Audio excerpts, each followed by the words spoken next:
waxaa caawa holka weyne Islii Moole ku yaala xaafadda Islii ee magaalada Nairobi shir jaraa'id ku qabtay guddiga ganacsatada Soomaalida Islii kaasi oo ay kaga hadleen ganacsatada Soomaaliyeed oo horaantii bishan laga kaxaystay goobahooda ganacsiga kuwaasi oo toddobaadkan qaar ka mid ah meydadkooda laga helay meelo ka baxsan magaalada Nairobi ee caasimadda waddanka Kenya. shirkan jaraa'id oo ay qabteen guddiga ganacsatada Soomaalida xaafadda Islii waxaa sidoo kale ku weheliyay xildhibaanka laga soo doorto xaafadda Kamakunji oo ay Isliina ka mid tahay mudane Yuusuf Xasan Cabdi iyo sidoo kale qaybo ka mid ah bulshada rayidka ee ku nool xaafadda Islii ee magaalada Nairobi. gudoomiyaha guddiga ganacsatada xaafadda Islii Sheekh Xasan Guuleed oo ugu horreyn ka hadlay shirkaasi jaraa'id ayaa sheegay in Soomaalida xaafadda Islii ay wali wajahayaan dhibaato xooggan oo aan loogayn cidda ka dambaysa isla markaana ay aad uga xun yihiin falalka foosha xun ee ganacsatada Soomaaliyeed lagu laayay. waddankaanayto annaka iskale markii hataa refugees haq ma lihin yaa yiri nin investor waan maqasheen madaxweynaha markastaba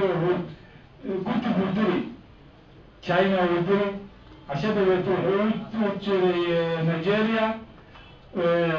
Ethiopia wadira investors ونعمل investors فعلاً شرعي يعني نيكي وقتنا كل شيء والدنيا وحق بيولي نيكي كلو investor من حق بيولي سلا أولي أنا مقرانين إن حقي من غدتو ندي بدن بيسو مشروع حق تيران وقتنا نيتو حنون علينا يسير خصوصاً مركب بيزنس كالغان الله مدد البيع قالتو وحدا كيسا مقالنا ميل وزك الصورة بس أما أتا لندن هاتو أتا نيو جدا للذي سايو ميت alternative وين لغوفو انتي قال هاجاجينا يمكرا المد أدوك لما أركن مقالنا مالو وانت هميو تدن ومالت في بيك تاوني وصورة بالحرين وميل لقبر إيميل لقبحانا الليل waxaan anagana waa ku garan karayna jidadkaas sidii dhaqso looga dhamaynayo arrintaanayto qolkaaska. dhanka kale xildhibaan Yuusuf Xasan Cabdi oo isna shirkaasi jaraa'id ka hadlay ayaa sheegay inay aad uga xun yihiin xaaladda ammaan xumo ee Soomaalida ka dhanka isla markaasina ay marar badan dawladda Kenya arrimahaasi kalana hadli doonaan haddii Allah awood leh ogolaado. sidoo kale xildhibaanka ayaa eheladii ganacsatada qaarkood meydkooda la helay uga tacsiyeeyay geerida xanuunka badan ee marxuumiintaasi isagoo u rajeeyay in Ilaahay samir iyo iimaan ka siiyo marxuumiintana jannatul firdaws ka waraabiyo. marka ugu horeysa waa maalmihii ugu dambeeyay ee Ramadaanka bisha barakaysan ee muslimka adduunka dhan ay u hoggaansamaan waa maalmihii ugu qiimo badnaa uguna faa'iido badnaa marka aad baan u jeclahay inaan si wada jira meel uga wada afurno muddo badanna way isugu kala dambaysay anigu dibadahaasaan jiray oo dhowr jeer baan baxay ilaahay mahadii iminka lafihii way kadmeen berihii oo dhan waa layga soo saaray waktigoona waxaan jeclahay inaan garoonyada meelaha mid ka mida inaan ku martiqaado oo kubad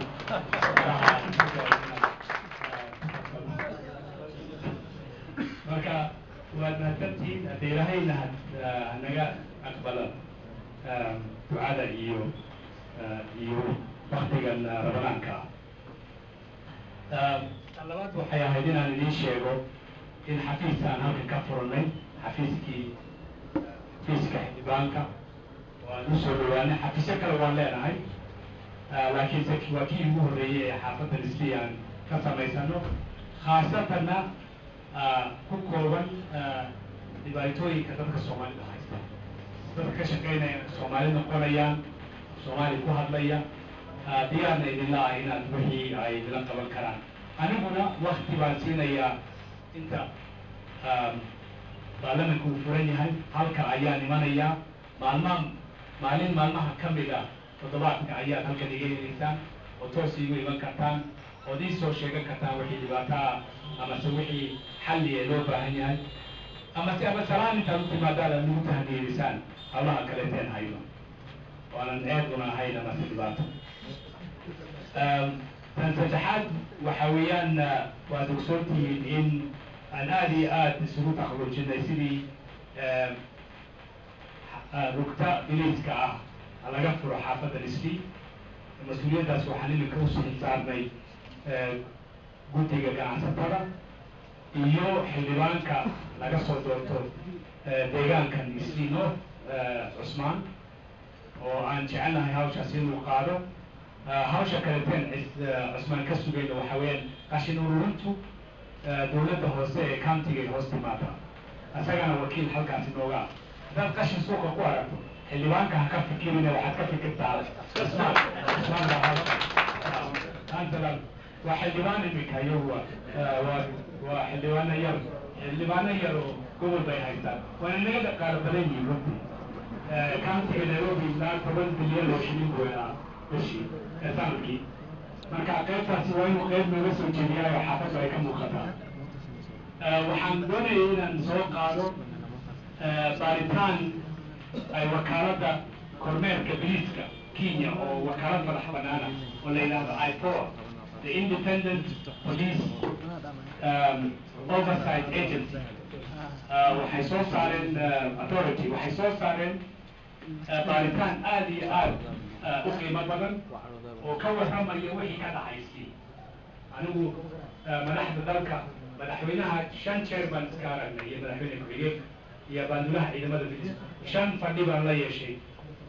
ololihii hawlgalkii biliiska markuu ka socday istii oo aan maalin kastaba uga warramayay dhaawaca iyo dhibka ay keentay una sheegay in aanay ka muuqan hawsha ka socota meesha inay hawl qaran tahay oo lagu badbaadinayo nabadgelyada dalka Kenya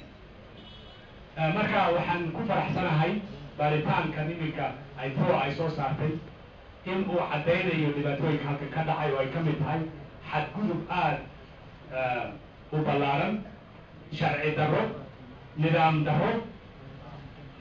iyo maamulka biliiska meesha ka socday iyo laaluush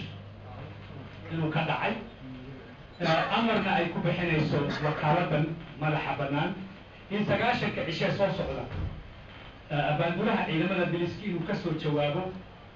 qodobada ay soo qaadeen oo wax ka bedelo nidaamka biliiska 29 sarkaal oo dambi ku galay xaafadana in sharciga lala tiigsado shaqada biliiskana laga joojiyo marka askartaasina waxaan ku asoosanayna waxa kale oo taasi dheer inaan ka codsaday gudoomiyaha guddiga nabadda ee baarlamaanka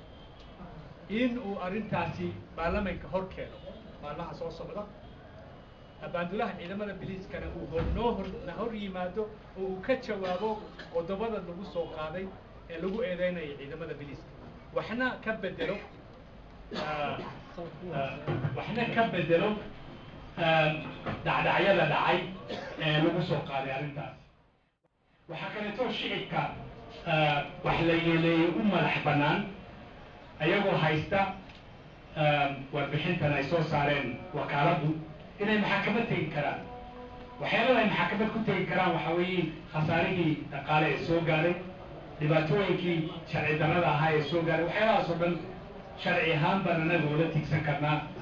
oo aan kala dagaalami karnaa OCS-kan Pangani shaqada waa laga eriyey